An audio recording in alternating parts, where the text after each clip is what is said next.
Om Shanti. And आज का बहुत ही पावरफुल पॉइंट है कि कर्म करो लेकिन फल की चिंता मत करो।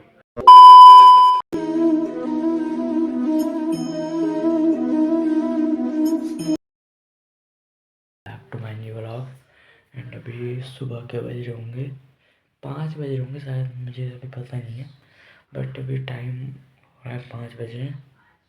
तो अभी मैं उठा हूँ एंड मेडिटेशन कर चुका हूँ।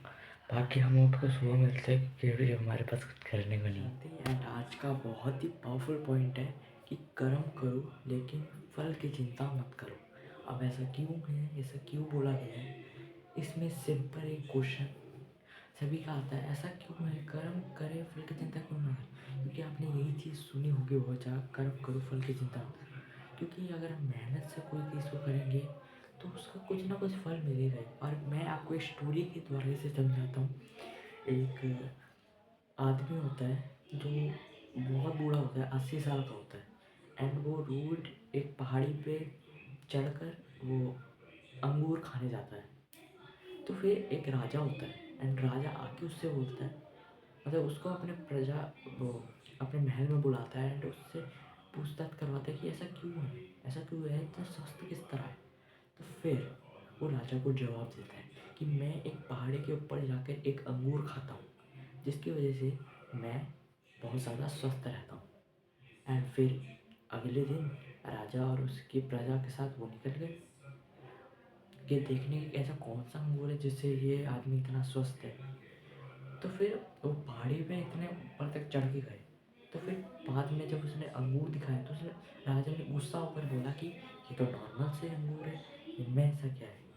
तो फिर उसने एक बहुत ही मोटिवेशनल जवाब दिया कि मैं इसकी वजह से स्वस्थ नहीं हूँ जो 5 किलोमीटर नीचे जाना, 5 किलोमीटर ऊपर आना, उसकी वजह से स्वस्थ। तो इसीलिए कहा जाता है कर्म करो फल की चिंता मत करो। एंड इससे ही हमें समझ आता है कर्म करना चाहिए, फल की चिंता नहीं करनी चाहिए। और यही समझना हमें ज़रूरी है। अगर कोई भी परिस्थिति हमारे साथ आ जाती है, भगवान को समर्पित कर दो, ऊपर वाले को समर्पित कर दो, परमात्मा को समर्पित कर दो। क्योंकि कराने वाला वही करा रहा है। कोई भी आपकी ज़िंदगी में परिस्थिति आती है, समझ लीजिए कल्याणकारी परिस्थिति है। अगर इस परिस्थिति को आना है तो इस परिस्थिति में कहीं ना कहीं मेरा कल्याण छिपा है, ये समझना ज़रूरी है। और अगर इस परिस्थिति में हमारा कल्याण है तो होगा ही ज़रूर।